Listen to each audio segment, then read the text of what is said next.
हम में ऐसा कोई नहीं होगा जिसने वृक्षों को ना देखा, वृक्षों पे इन पक्षियों को ना देखा, इनके घोंसलों को ना देखा, इन पक्षियों को अपने छोटे छोटे बच्चों को भोजन कराते ना देखा।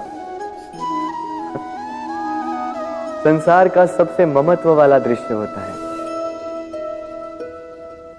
चिड़िया दूर से अपने चोंच में दाना भरकर लाती, स्वयं भोजन करने में असक्षम संतान की चोंच में डालती, स्वयं भूखी रहकर निस्वार्थ निश्चलता से।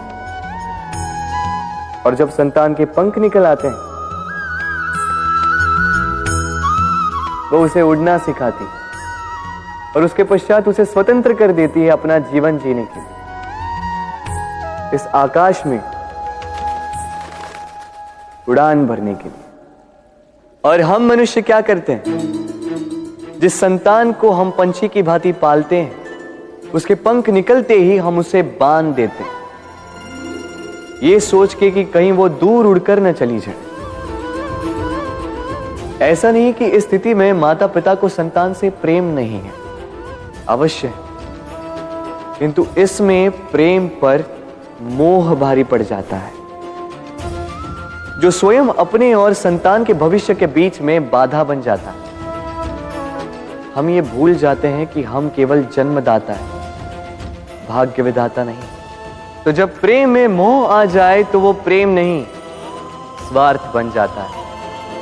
इसलिए प्रेम को पास रखिए और मोह को दूर, क्योंकि जिससे प्रेम करते हैं उसका विकास नहीं रोका करते। प्रेम संसार का सबसे पवित्र बंधन है, पर सच पूछो तो ये बंधन से मुक्ति है, स्वतंत्रता है।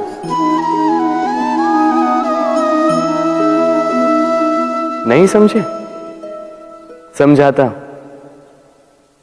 यदि कोई आपका प्रेम ठुकरा दे, यदि कोई आपका प्रेम समझ ही ना पाए, तो क्या होगा?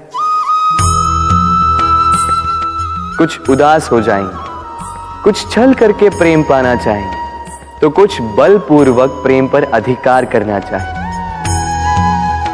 किंतु यह आवश्यक नहीं कि जिससे आप प्रेम करते हो उसे भी आपसे प्रेम, क्योंकि प्रेम कोई वस्तु नहीं है, न राज्य है, न धन जिसे आप बल से अपने वश में कर सको। प्रेम वो शक्ति है जो आपके लिए हर बंधन तोड़ सकती है, किंतु स्वयं किसी बंधन में नहीं फंसती।